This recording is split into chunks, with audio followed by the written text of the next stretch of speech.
I'm Bonnie McKee, and this is my new single, American Girl. 1, 2, 3, 4.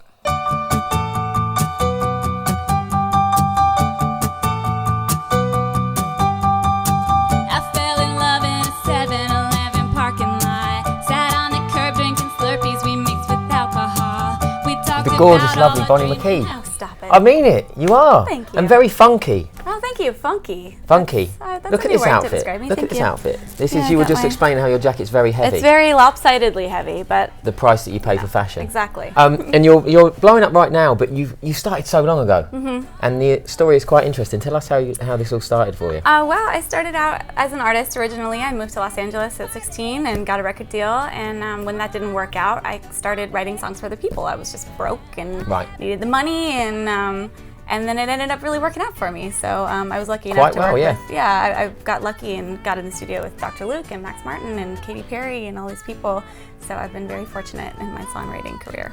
And there was one story that stuck out though, where you nailed a CD to a tree of the Warner Brothers CEO. Is that true? Well, yeah, I was signed at Warner and things weren't going well. People stopped returning my phone calls, and so, I went down to Hollywood Boulevard. I bought a dagger that had a tiger on it with a jewel for an eye.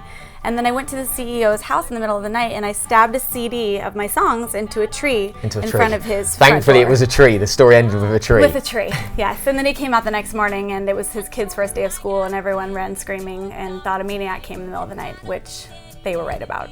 Don't you know I'm local? But if you talk with your hands and we can negotiate, I'll just keep moving my body. And American Girl, which is your new record, Yes. your record that you're blowing up with. Tell us about that. How would you describe the sound of it? Well, I wanted to do something that was very uniquely personal to me. So, I really did fall in love in a 7-Eleven parking lot, and I do feel like I was raised by a television. So it's kind of an ode to the freedom of youth and us celebrating being Americans, and how us as girls, us girls, just us girls. You let my weekend secret out now.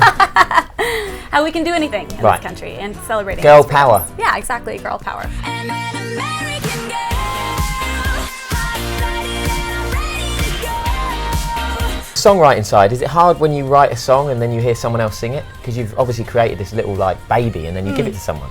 Well, I've been fortunate enough to actually be in the studio with many of the artists that I've written with. So when I go in with Katy or Kesha or Adam Lambert or Kelly Clarkson, whoever, I'm there for them. I put on my writer hat and I will ask them what they're going through and what inspires them and who they want to be. So I'm not really thinking about myself. I'm thinking about them. And is there any secret to writing a hit? I think it's all about unique simplicity. Don't overthink it. Make it relatable and familiar, but also unique and fresh. Okay, I love that. Unique, fresh, simplicity. Okay, I'm going to come back with a hit. Okay, I promise. Perfect. If you could write for any musician that you haven't wrote for, who would it be? Or collaborate with, maybe even sing with on stage. Right. Because now you're singing. Yeah. I would love to work with Bruno Mars, big fan, and Lady Gaga. Lady Gaga's kind of the last diva standing that I haven't gotten my hands on, so I'm a big fan of hers. I think she's incredible. And an American girl, hot-blooded and I'm ready to go. If you haven't been able to tell from this interview, I do struggle to talk to American girls. I haven't had much luck in the love life.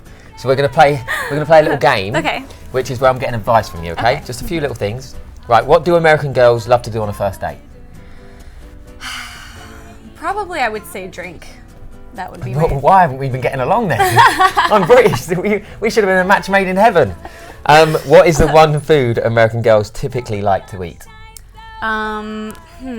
It's all changed now, isn't it? I feel like sushi is a very clean, easy date food, Dead fish, of course. Yeah, dead fish, Dead all fish. the way. Eat dead fish. What should you never do or say on a date with an American girl? Well, I wouldn't bring up politics. Okay, no chance of that. Yeah, no, I wouldn't. That's a safe bet that I wouldn't bring that up. And what's a gift that every American girl would love? Like if I was going to be like, second date in, I'll buy her a gift. Maybe like a trip to Fiji? Cool. Expensive taste, American girls. In England, we're buying one rose and they're yours for life. I mean, if you asked me, you didn't put a price tag on it. Okay. And how should you break up with an American girl? Definitely not via text. Definitely not via text. Okay, in person. Definitely in person, and just be honest. Don't tiptoe around it. Don't say it's not you, it's me. Just be like, look, I met someone else. You know, because that's usually the case. It's very harsh, though. But it's better to just cut it dry and not be like, oh, let's just take a break. Never say you're just gonna take a break, because then she keeps holding on. You just gotta be like, done, goodbye. Okay. Don't keep texting her, leave her alone. Okay, grow some and just cut it off, literally. Okay, on that note, I now know how to deal with an American girl. She's got an American Girl record out that's amazing.